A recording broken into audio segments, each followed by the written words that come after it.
Episode of Best Bets here on the Field of 68, powered by BetRivers. I'm Jim Root, 1/3 of the three-man weave, joined by Kai McEwen, Matt Cox. We know the basketball has already tipped off today, folks.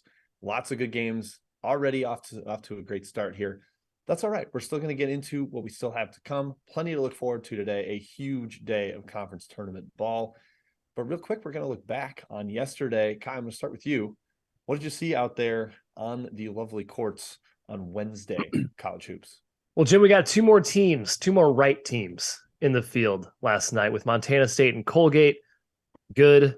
We're glad we're getting the good conference teams in the field. Should be very tough opponents for either a 2-seed or a 3-seed or a 4-seed even. I'm excited to see them in the dance. And then Wisconsin. Season's done. Goodbye, Badgers. You're not making the tournament. It was fun knowing you. Matthew, you're very beat up about that, I'm sure.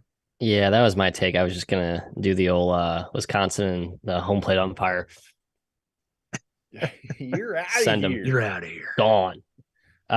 Yeah, nothing else profound, Jim. Just a lot of, not a lot of, I would say a few notable examples of teams that maybe had potential the whole year, had some, personnel, talent, flashes.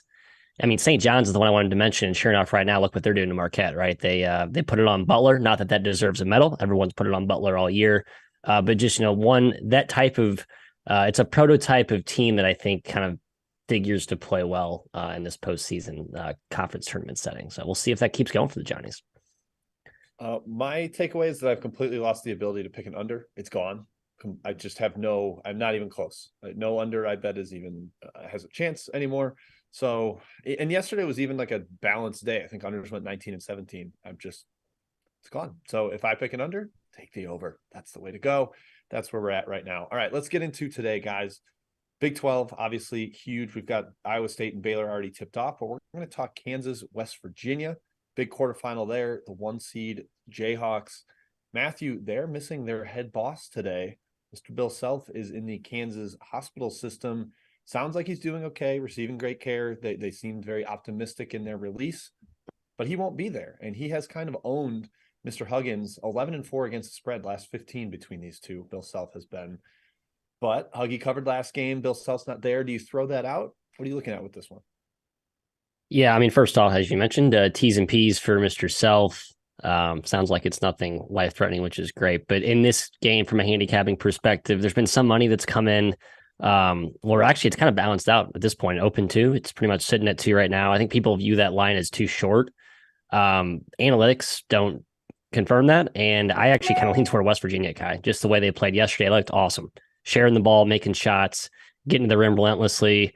Even Bob Huggins over there laughing, smiling. When he's a happy camper, like things must be really going well. I just kind of get this sense that the West Virginia has been a team that people viewed as a analytic darling, not as good as the numbers indicate, but I think now they're actually actualizing what the data has shown out the whole season with consistent efforts. Let's see if they prove it today. That's where I lean. But man, too short though. I'd like to get like 3 or 4 with the years here. You are getting 4. It's 4. Yeah, 4.5. Yeah. Oh, it's up to, I'm looking at the first half line. Yeah, okay, that's where I like it at 4.5. I like it at 4.5. I'm sorry, Maddie. First half's too locked in the first stanza. My fault. Yeah, I was a bet. It's coming from the first half game. Yes.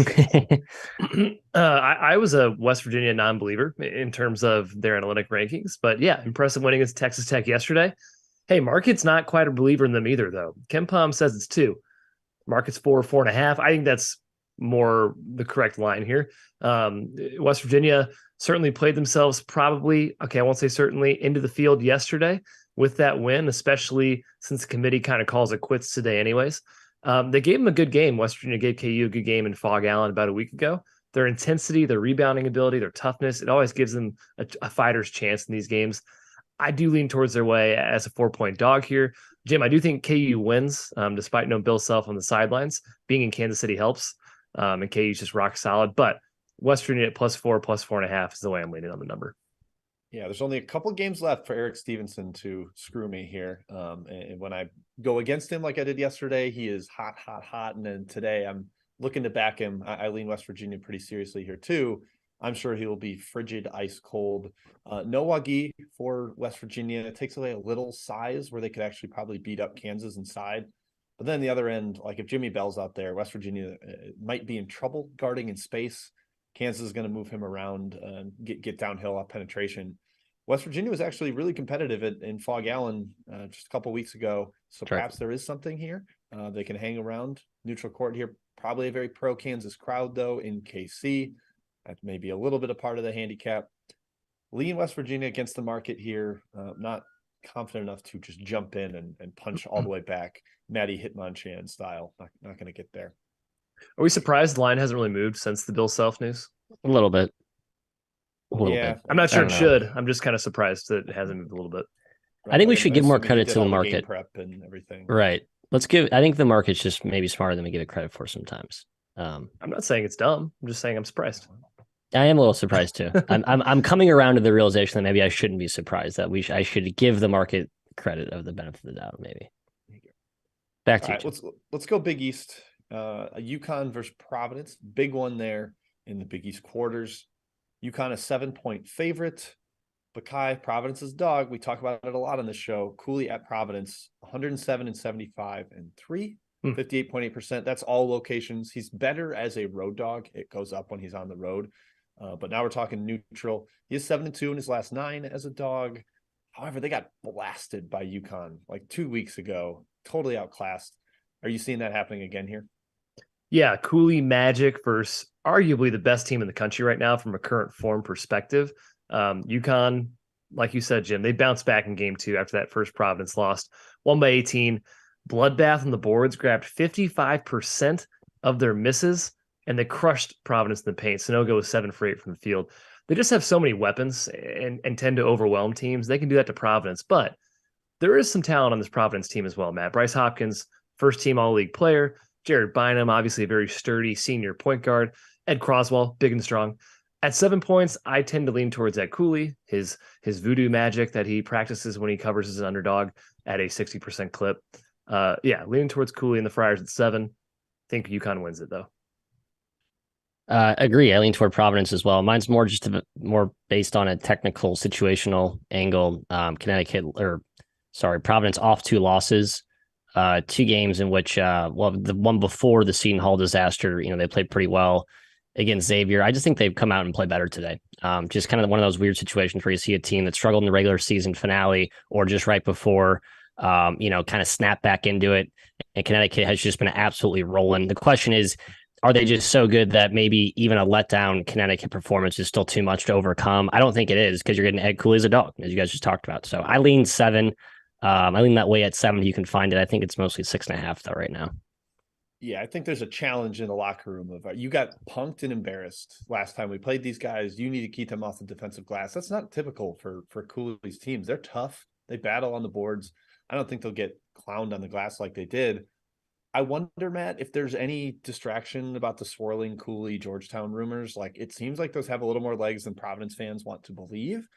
And is that part of why they got absolutely decimated in their season finale, just destroyed by Seton Hall and a total embarrassment? That has me wondering, but I still do lean Providence here. I think they compete. I think they have a much better effort.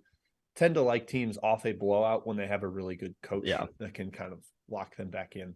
So big lean to the Friars there. It was considered as a best bet, but I didn't quite get there. All right, now to the SEC. We're bouncing around the conferences here on the first half of the outline. Arkansas versus Auburn, big 7-10 game down there. Looking to move on and play Texas A&M in the second round. Not a lot of history between these coaches, Kai. Just 3-2 to Pearl. Pearl's 3-2 versus Musselman against the spread. Auburn controlled the first matchup this year. Arkansas couldn't shoot. No shocker. That's kind of who they are. What are you looking at here between the Tigers and the Razorbacks? Yeah, up to 3 now at BetRivers in favor of Arkansas. I tend to agree with the money here. Taking Auburn out of the jungle, put them on a neutral floor. Auburn did win the only matchup that these two faced this season. No Nick Smith in that game, kind of huge. Razorbacks 2 for 16 from 3, 19 for 32 from the free throw line. So poor shooting, no Nick Smith, not a good recipe there. There's seeding implications here as well for the actual big dance. Both teams in the 7 to 10 range right now. I think Arkansas gets the line 20, 30 times again in terms of free throw attempts.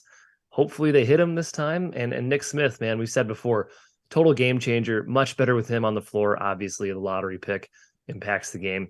And Arkansas, I think, still is a dark horse to win the SEC tournament. So I do lean towards the Razorbacks, Matt, at -3. I like the Razorback side here. I don't like the price at all, honestly. Just the last 3 games, I know I'm kind of talking on both sides of my mouth, saying I like a team that's coming off 2 tough efforts.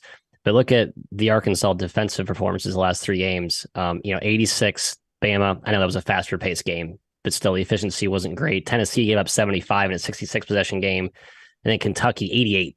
So a little concerned about the Razorbacks in that game with no Wallace, right? So I mean, the Kentucky's not exactly been an offensive juggernaut all year. That's my concern here, is that maybe this end of season trend is not something that'll just be flipped back in the correct fashion with this conference tournament reset here. I do worry about that. However, Jim, I also like this spot though, because Auburn seems like they feel like they clinched their bid with that win against Tennessee. Like that was like all right, we're in. Get the monkey off your back. Thus could imply to be a letdown performance from Auburn today. So again, lean Arkansas, but -3 is too much to lay. I'm not doing it. Yeah, I'm not going to lay it either. Auburn's interior defense is too stout against a team like Arkansas that can't shoot. It's so bad kind of matchup setup there. But how much does Nick Smith matter? Like Kai said, he really elevates things. He can actually shoot from the perimeter. Maybe that changes things compared to the first meeting.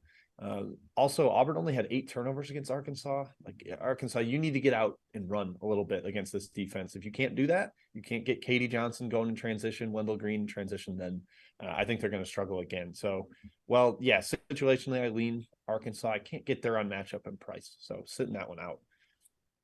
All right, Penn State versus Illinois. Producer Trevor behind the scenes is anxious to hear what we're going to say about his Illini. Kyle, I'll go to you first, actually. The 2 matchups this year were kind of dominated by Penn State. Jalen Pickett averaged 31, 7, and 5, shot 65% from the field. Illinois had no answer. Is that just going to be the case again? Is this one where Penn State just owns this matchup? Yeah, they handle him twice, right? Beat him by 15, beat him by 12, 12 for 24, and 12 for 28 were Penn State's 3-point shooting clips. Pretty good. It seems like Illinois is a favorable matchup for them. And I think that's because they really can't exploit Penn State's weakness, which is in the interior, rebounding, paint defense. Illinois is not really playing through Dane Danger. Coleman Hawkins wants to be on the perimeter. And it's very clear that Penn State can find open looks in the perimeter against this Illinois defense. Jalen Pickett should continue to eat their lunch. He had 42 in the second meeting, 20 in the first meeting. Good luck stopping him. I just don't think they can. And Penn State is clearly on the bubble right now. A win probably gets them in the tournament. It's still up in the air, but it would make it pretty hard for the committee to keep them out. I lean towards the Nittanies here, Matt, at +2.5.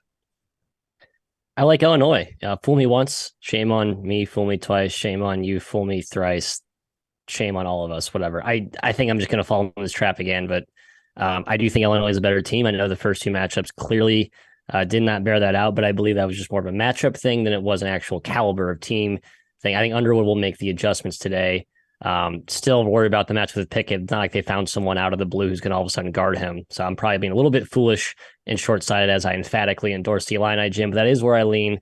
I also have some data that shows if you're in the anti-double revenge angle, basically you lost to a team twice in the regular season. If you're favored in the third rubber, pretty strong wager. Not a very common occurrence. You don't see that, but I think mentally I kind of buy that. Still, guard Jalen Pickett. Brad, please, just a thought today.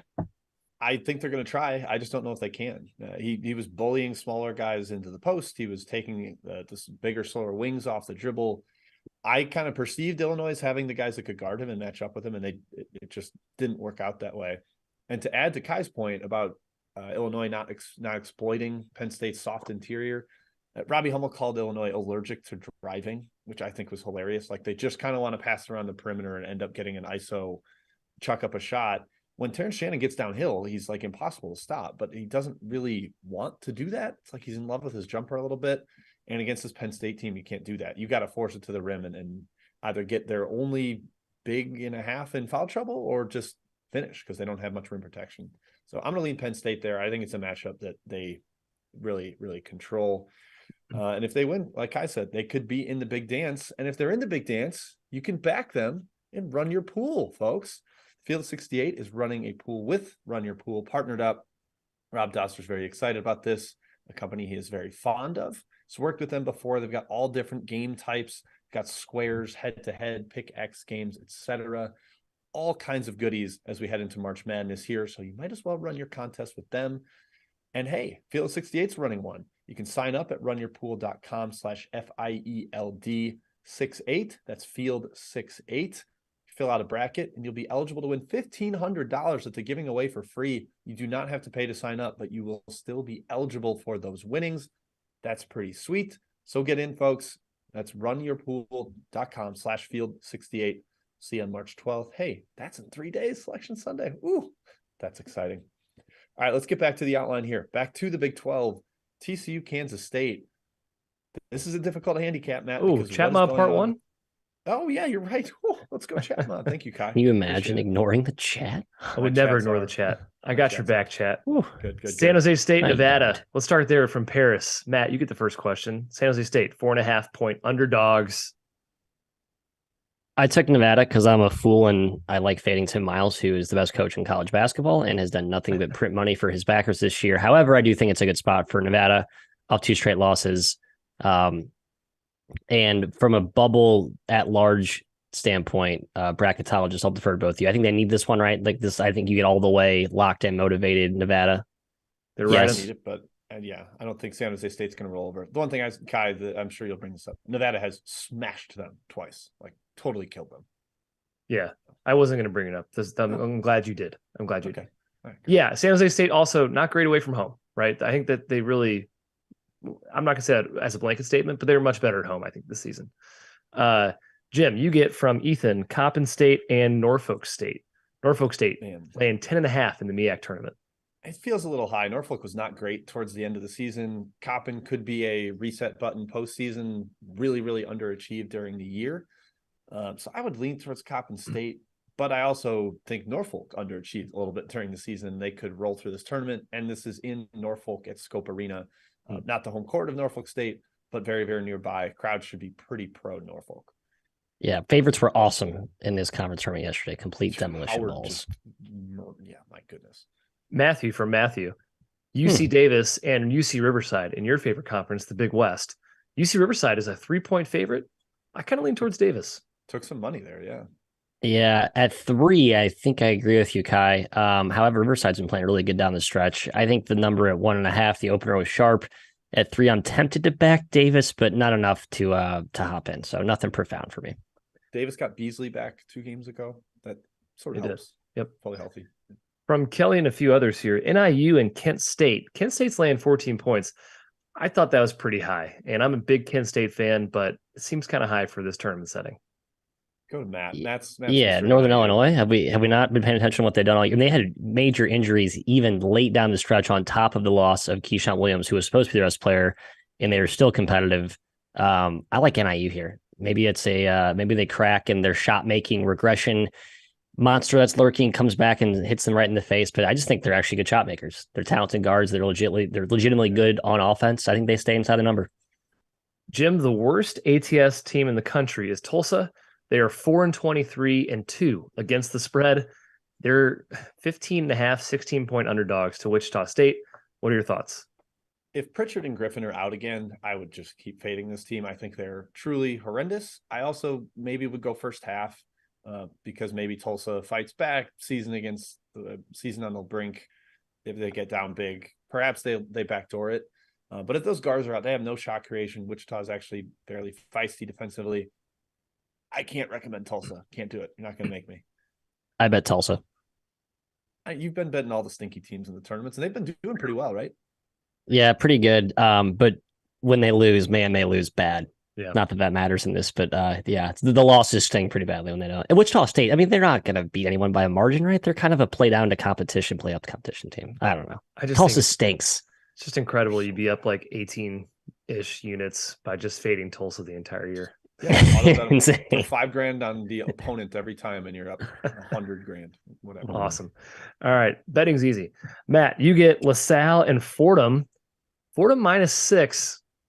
I'm leaning towards a dog again here. LaSalle, I've been against these first 2 games, and they just kind of shoved it up my butt.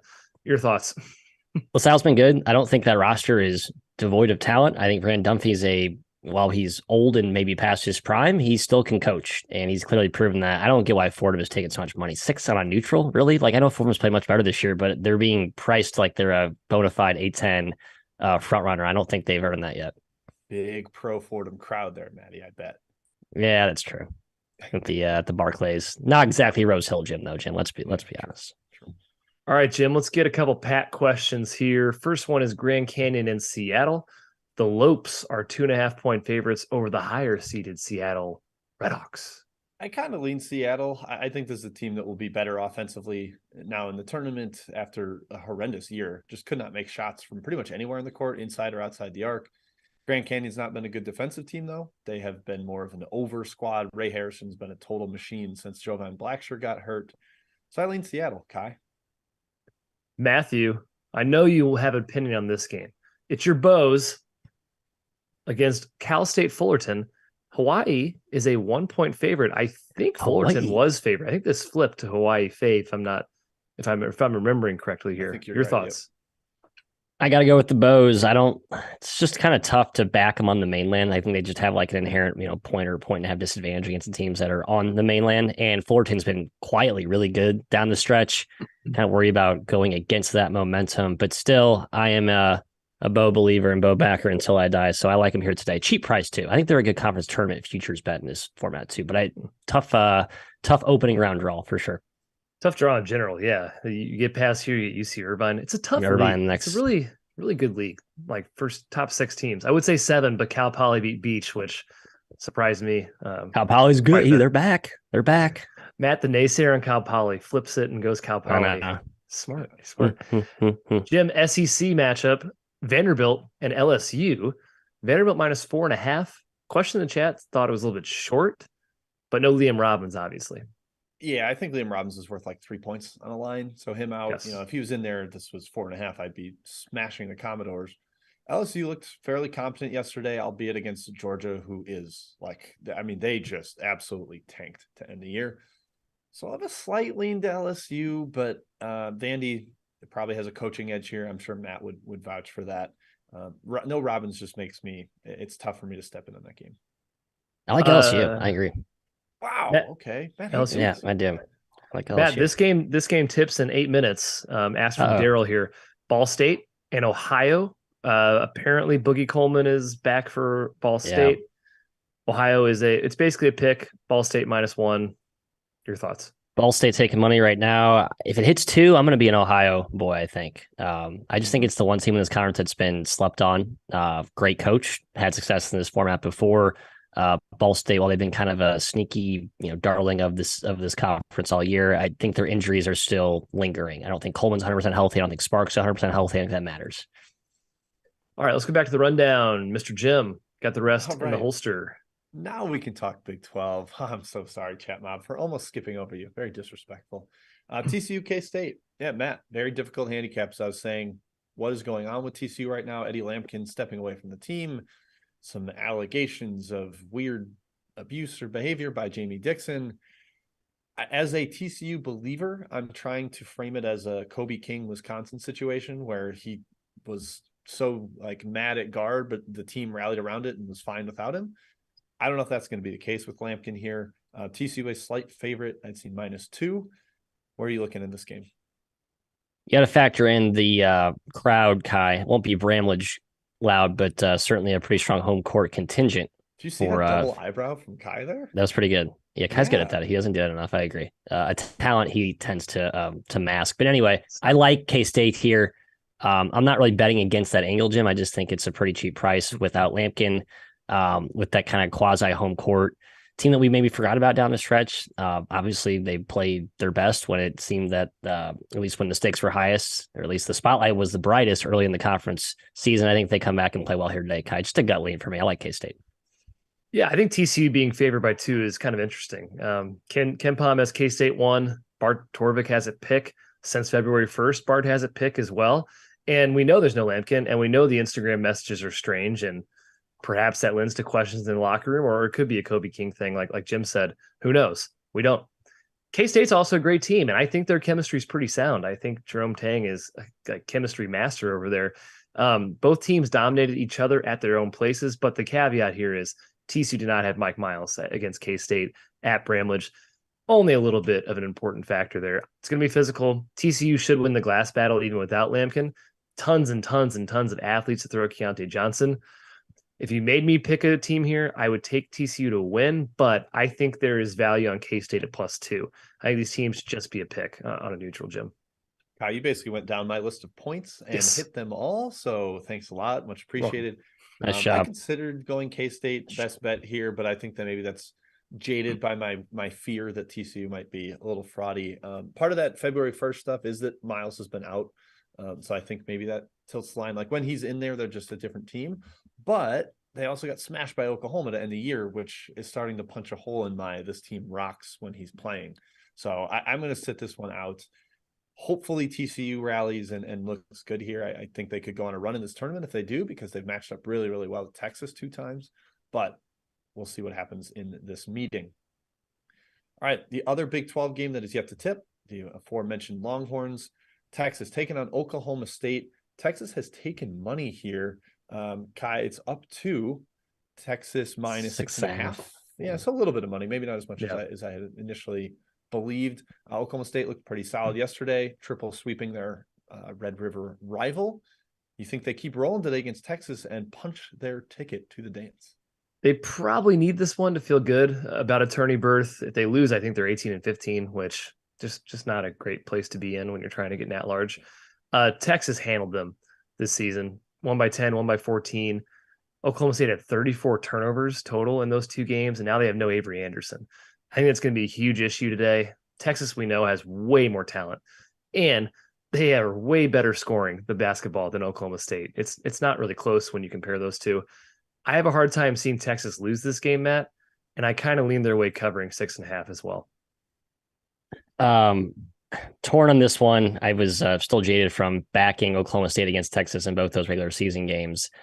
Almost did it a third time. I didn't. I worry about Texas coming off the big home win over Kansas. Maybe a little bit of a hangover here with some time off. Oklahoma State riding that momentum from yesterday.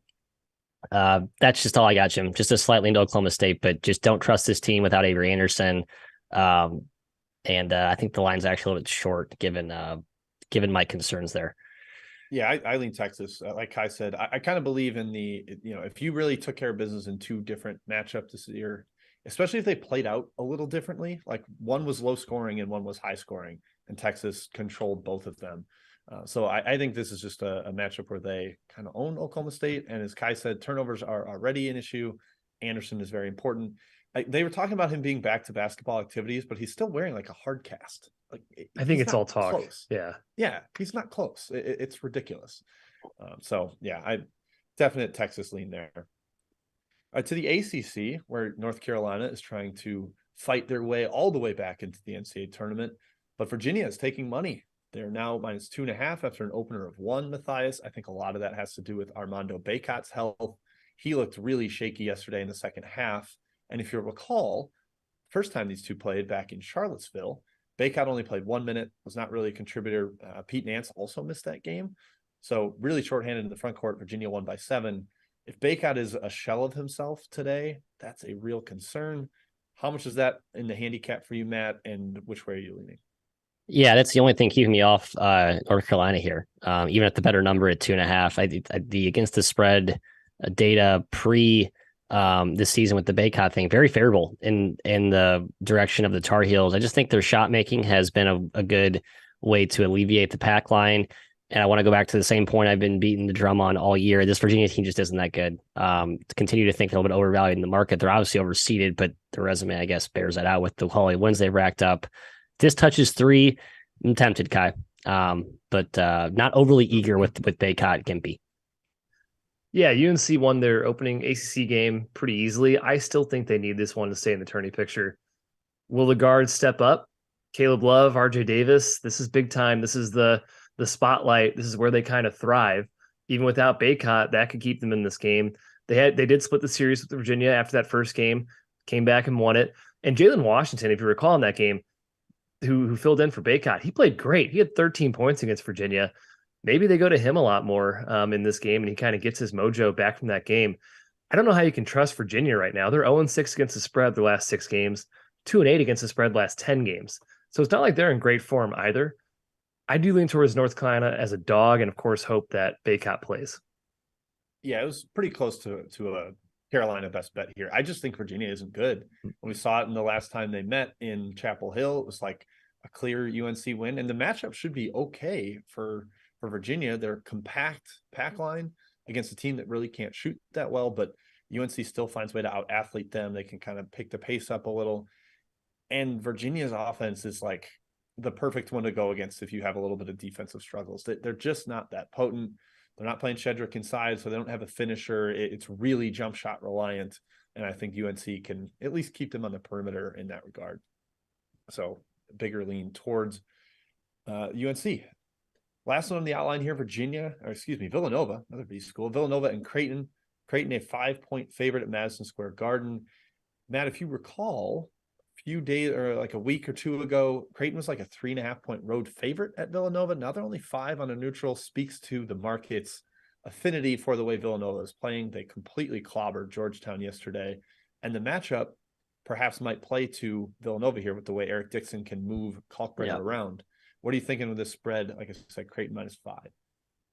Yeah, a little bit of money coming in on Creighton. Just as a general theme observation, all of these teams that set out yesterday, at least like 75% playing a team that's on a back-to-back, all the favorites got hit. The few exceptions, the ones that did not get hit as much, are fairly explainable. Villanova playing Georgetown was hardly a game. It was more just a, kind of a warm-up, shoot-around exhibition. Game was never competitive. But yeah, Jim, you mentioned the matchup concerns here. I kind of lean toward no bet 5, but nothing profound. Maybe a little bit of a home court edge there in the East Coast, playing close to NYC at the Garden, Kai, but I don't know, kind of reaching for straws there. Nothing, line sharp, stay away.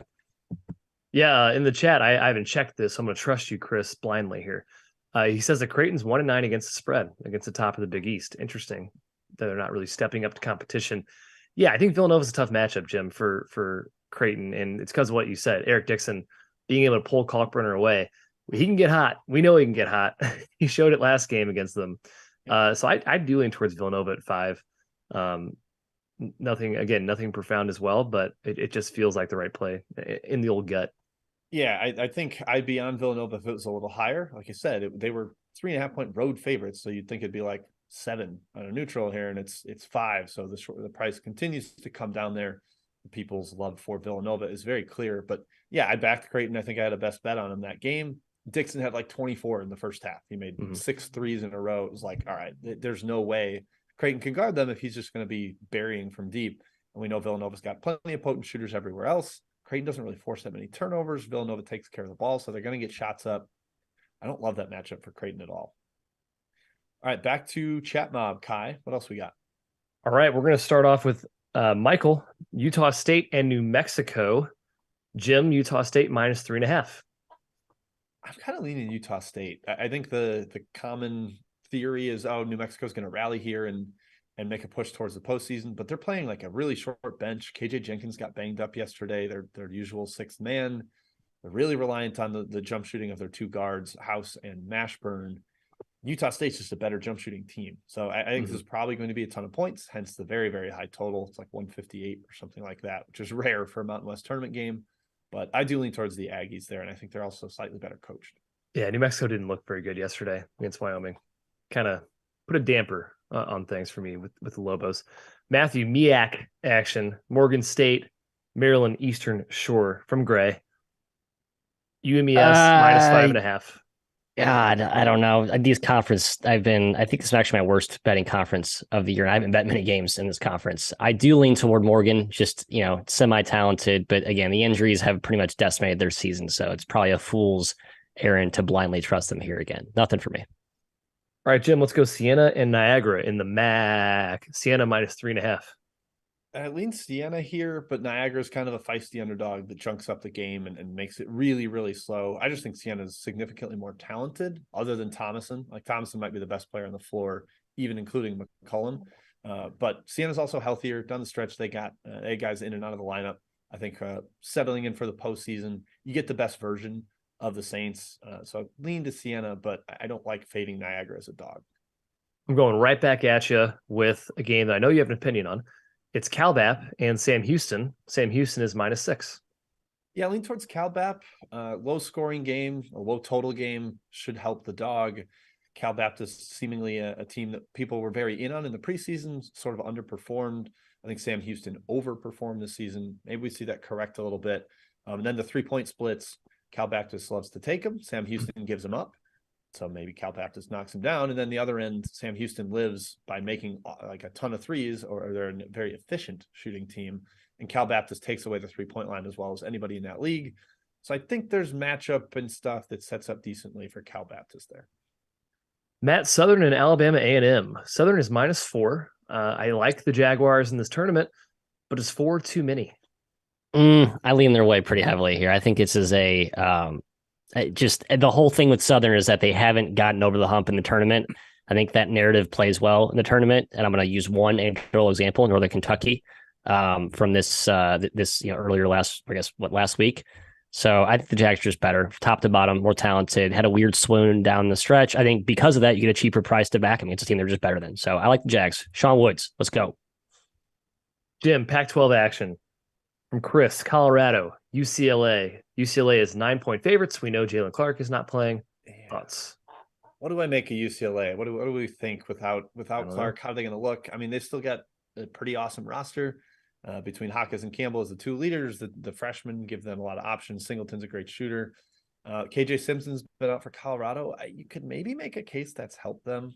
He can sometimes be rogue and take bad shots in half court. I agree. So I kind of lean Colorado there to keep it close. We know they have a high ceiling. They just sometimes have dud efforts, but I don't think you're getting a dud effort in the postseason. Matt, NC State and Clemson in the ACC. About a pick. I lean towards NC State, but where do you stand? Yeah, ACC, they bet the favorite with the day rest advantage heavily. And Memphis getting bet 3 points from 2.5 to now they're favored by 1. This is too far. I haven't bet NC State yet. I was on them yesterday, considering backing them here again today. But I look at that Miami score and they're throttling Wake. Maybe that's an omen for the favorites being the right angle here in this ACC field at Greensboro. Still, I like NC State at a dog price for sure.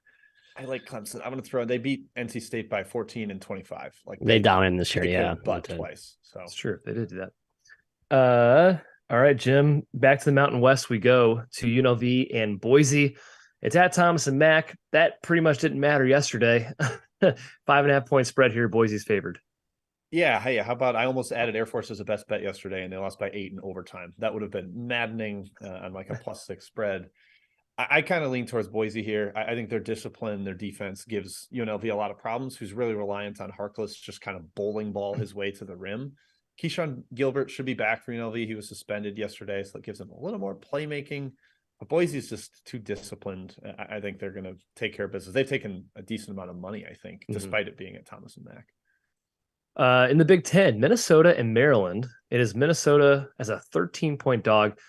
I know Maryland's crushed them twice, but I lean towards the Gophers here. I think it's too many. Matt, you you nodded your head. Did you agree with me, or did you disagree? I agree. I think. Sorry, I was kind of a diagonal nod to confuse you. Yes. I do agree with you. I backed Minnesota's small gym, a part of my little bet the really crappy team thing. I don't think that is like a carry forward type of angle. I think you usually get the best effort in the first game. However, I do think 13 is too much. The team has Dawson Garcia and Jamison Battle. Both are healthy. I don't think they should be favored. They're getting 13 points to Maryland. I really don't. Yeah, probably a slow or low possession game, right? That's keep the angle, I think. Ugly too. Ben Johnson, right? And I believe they've been shorthanded a couple times. They got smashed by Maryland. Yeah. Jim, Frisco Disco, Rice, UAB -13.5. I think UAB crushes them. But and so Rice and UTSA played on court B yesterday, which had a lot more points than court A. I think matters. I was watching the two games. There's like different shooting backgrounds in the two of them. One's like court B is more well lit on the side opposite the curtain. I'm working on a theory there. If it works today, I'll bring it on the Best Bet show tomorrow. But I kind of think UAB can take care of business there. And finally, we will go to the A10 mat where SLU is facing George Mason. SLU is 5.5 point favorites. George Mason almost lost to Richmond yesterday. Your thoughts? Yep. I'll say it for the 5th time. It's the favorite with the rest advantage getting bet up big. This time, 2.5 points. And I kind of actually agree with the money here. Mason should not have won that Richmond game. Got lucky. Richmond did not execute down the stretch. I think St. Louis, right? The whole year has been a disappointment for them. Everyone thought they would be an at-large team. This is their last kind of hurrah to make the big push. I think they are ultra locked in, motivated. I cannot wait to see a potential SLU versus Dayton matchup if we get to it. With apologies to VCU, who just beat Davidson by 18 points. Still, I think SLU's the right side here. Very well. Then it's time for best bets. I think Matt goes first. The chat has picked off my best bet sent, and yes, I will be backing Duke today, but first half specifically, Duke first half -3. Thank you, BetRivers, for that friendly line. It got bet up to 6 on the full game from 5. Just going to be auto betting Duke until they lose, basically. That's going to be my approach. I just think they're better. Again, back to that whole theme of team with the rest advantage, I think has played well. It's been bet into so far. And yeah, old Coach S against his old colleague, Jeff Capel. I think they get it done today. I'm going Ohio State, the Ohio State University at +4.5. I just like this current version of Ohio State. They've played much better without Zed Key in the lineup. Go figure. They split the season series with Iowa, and they have a lot of size and strength on the perimeter. I think they can kind of bully Iowa out there on the arc. Ohio State, 4.5. Jim. Just get the first 25 minutes version yesterday where they were not the last, Wisconsin. not the end of the game. the shell-shocked version that like hid in a cocoon for the last 10 minutes. Yes. My goodness. But yeah, no, I kind of like that too. And Iowa took money there, so you get a little extra value. Matt or Kai and I are going against the angle that Matt's talking about with the dog that played yesterday. I'm taking Wazoo +2.5 against Oregon. But man, I love the Cougars, the way they're trending lately. Took care of business in a low possession game against Cal yesterday.